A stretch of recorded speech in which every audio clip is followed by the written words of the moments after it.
Assalamualaikum warahmatullahi wabarakatuh. Perkenalkan, nama saya Rahel Ayasha Altesha dengan NIM 192231097.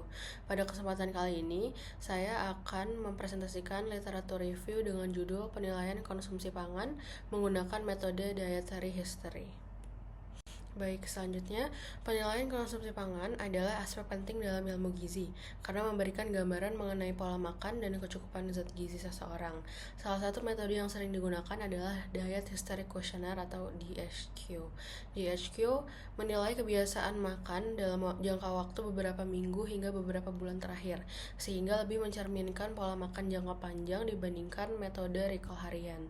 Metode ini praktis karena bisa diisi mandiri dan sering digunakan dalam penelitian epidemiologi berskala besar.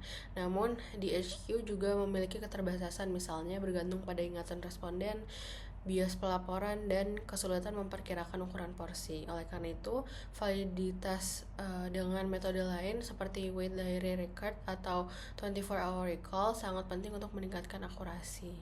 Selanjutnya saya akan menjelaskan hasil review dari ketiga artikel. Yang pertama yaitu dari Murakami et al. Pada tahun 2022.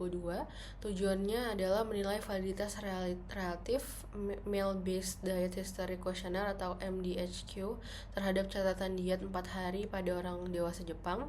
Metode yang digunakan yaitu study cross-sectional dengan 222 partisipan, melibatkan pengisian MDHQ versi web dengan kertas, kemudian dibandingkan dengan catatan diet tertimbang 4 hari.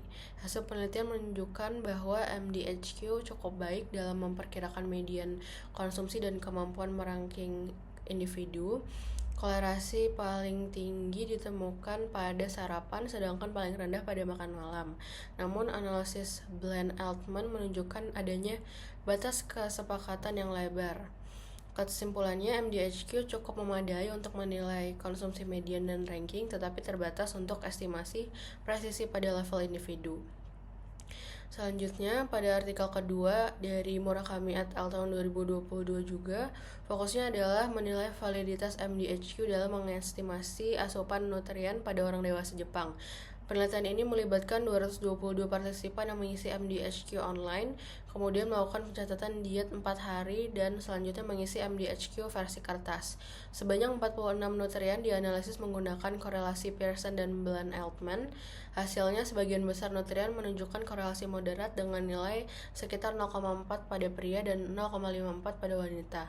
MDHQ cenderung meremehkan asupan protein dan lemak, serta melebihkan karbohidrat. Walaupun begitu, versi online dan kertas memberikan hasil yang konsisten.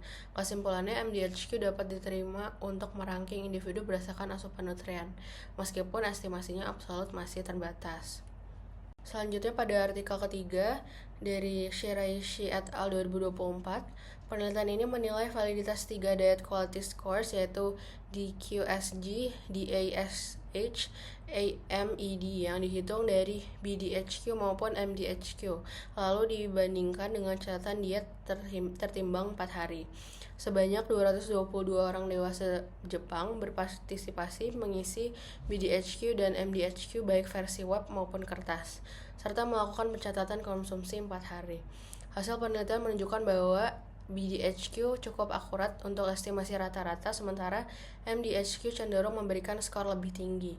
Korelasi cukup baik pada DQSG dan DASH, tetapi lebih lemah pada AMED. Menariknya, validitas MDHQ ini lebih untuk sarapan dan makan siang, namun lebih rendah pada makan malam dan camilan. Kesimpulannya, BDHQ dan MDHQ sama-sama baik digunakan untuk meranking individu, meskipun interpretasi skor absolut perlu dipertimbangkan hati-hati. Selanjutnya, untuk kesimpulannya, berdasarkan ketiga artikel dapat disimpulkan bahwa BDHQ dan MDHQ memiliki peran penting dalam penelitian konsumsi pangan dan kualitas diet di kalangan orang dewasa Jepang. MDHQ bermanfaat untuk menilai asupan per waktu makan maupun total harian, tetapi lebih tepat digunakan pada level populasi karena validitas individu masih terbatas, sedangkan BDHQ lebih praktis, efisien, dan cukup valid untuk meranking nutrien sehingga cocok untuk studi epidemiologi skala besar. Dalam penelitian Diet Quality Scores, keduanya cukup valid dengan BDHQ lebih akurat untuk rata-rata populasi, sementara MDHQ unggul dalam memberikan detail pola makan berdasarkan waktu makan. Baik, sekian presentasi yang bisa saya berikan mengenai literatur review dengan metode Dietary History Questionnaire. Terima kasih atas perhatiannya. Wassalamualaikum warahmatullahi wabarakatuh.